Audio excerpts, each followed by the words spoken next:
My name's Tammy, and I'm a co-captain in Charleston. I was going to talk about deceased voters, but I think we've talked about that a lot today, so I just decided that I'm going to talk about a very powerful canvassing story. So I was going door to door, and I rang a doorbell, and an elderly man answered. And I had my voter roll, and I said, "Hi, sir. It looks like you have one person registered to vote here." And it was a female's name. And he said, "Well, that's my wife, but she's in a nursing home now. But I'm registered to vote." And I said, "Sir, I'm sorry, but you're not on here." And he got extremely upset. He said, "I am a veteran and I fought for this country. My vote needs to count." And I said, "Sir, I'm very sorry." And I pulled out an affidavit and we ended our conversation. I went down the street, I was walking down the street, and all of a sudden I hear somebody calling, "Ma'am, ma'am." And I turned around and he was chasing me down the street. He had gone and gotten a copy of his voter registration to show me, and it broke my heart. And we need to fix this for him and for people like him that have lost their voice. Thank you.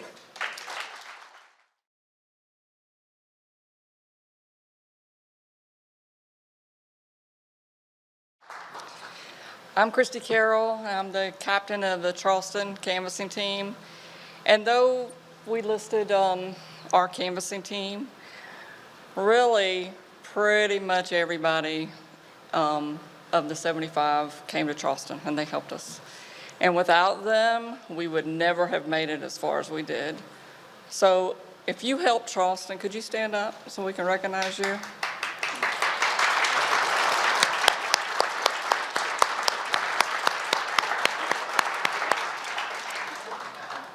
In Charleston, we validated 1,347 voter records. This included walking to and knocking on thousands of doors, covering hundreds of miles in over 110 days. We uncovered and found numerous registration issues in Charleston County within the files obtained from the SEC. As you can see on the graph, in gray, a little over 559 registered voters had no street number to their address, listed as NA address on this graph, as well as shown in blue, 963 people who lived in apartment complexes had no apartment number, shown as NA apartment on the graph. Per the data we were provided, it appears around 58% of each one of these groups actually voted in 2020. During my training to be a poll worker, we were told to verify the voter's address. This is done to ensure that we have the correct person voting in the correct precinct. Because there was no street number or apartment number, this could mean many ballots were given out or sent to individuals with no verifiable address. If these ballots were mailed for absentee voting, how were they even received and returned? It's very odd to me that any address would be NA in the SEC database, as the law states in order to register to vote, you must have a South Carolina DMV provided driver's license or ID.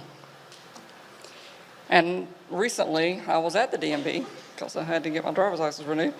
And I asked somebody, I said, if somebody comes in to get their driver's license first time or renews it or whatever, and they give you an address, what do you do? Well, she, well, we're just going to put it in our system. I said, well, what if the address is not a real address?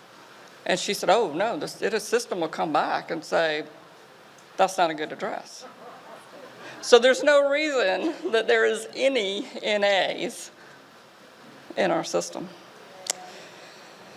Besides address issues, we uncovered and found many registration issues where people had moved months or even years before and are still on the voter rolls at their previous address. Some moved within the state, some within the same county or precinct, showing as having duplicate registrations. It was found in Charleston County there were 114 duplicate registrations. Former SEC Executive Director Marcy Andino stated back in June of 2021, list maintenance is challenging and it requires that very important balance that we are removing people who are no longer eligible. She also stated there's always room for improvement, but I think we're doing a pretty good job. Which leads me to wonder, if they are doing such a good job, why do we see no evidence that the rolls are actually getting cleaned up? The official report on the 2020 election from scvotes.gov states that we had 220,794 people who voted in Charleston County. However, we were only allowed to view 218,620 records during this process from the file we received from the SEC. Though we did request a complete record for review, we were not able to evaluate 2,174 records to see why they were removed after the election. Ultimately, of the 18,347 records we validated during our canvass, 4,867 individuals we validated to have voted in 2020. And we've already talked about this with some others. Where am I going? About places that we found that people voted or were registered to vote. Cemeteries, condemned houses, empty lots, U.S. Postal Service, UPS stores, the Board of Elections, non-existent addresses.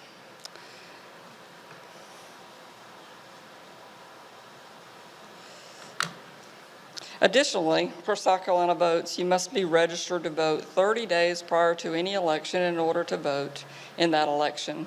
Registration by mail applications must be postmarked at least 30 days prior to that particular election to be eligible.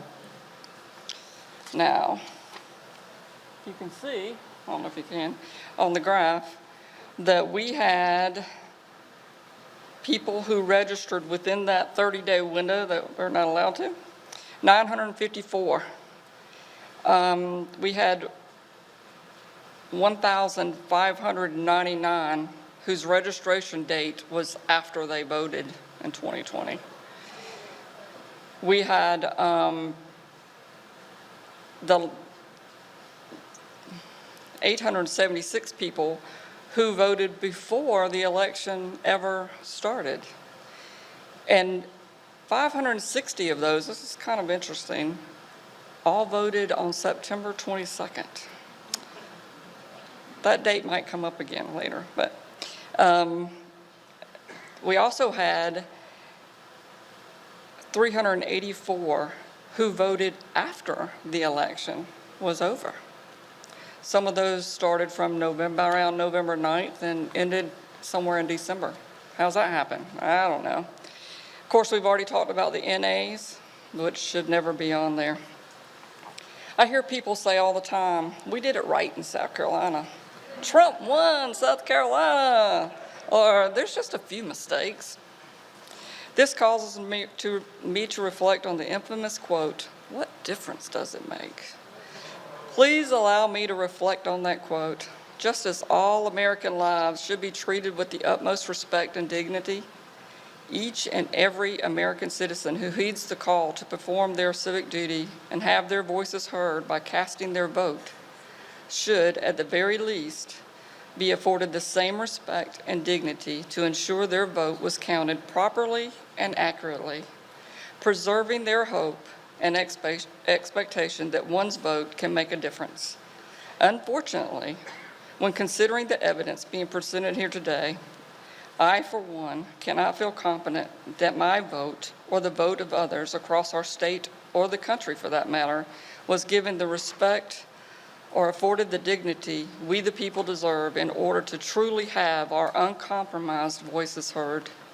So to say we did it right because a preferred candidate won, or that an questionable or illegal activity was so minuscule and therefore did not affect any race outcomes in any material way is just downright irresponsible, reckless, and implies our voices and our votes is of no importance.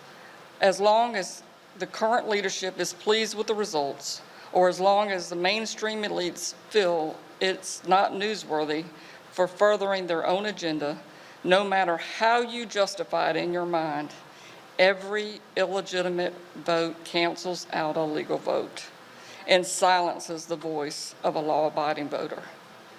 Let me put this in perspective.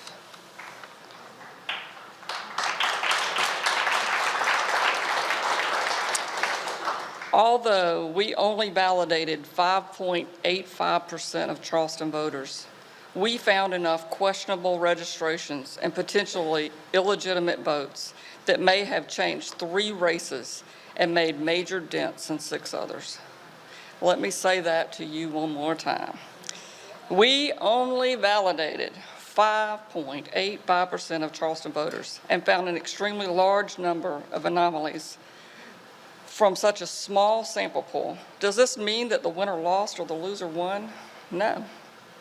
But it does mean that we don't know for certain, beyond a shadow of a doubt, who truly won or lost in those races. And we will not know until we have a full forensic audit of 2020.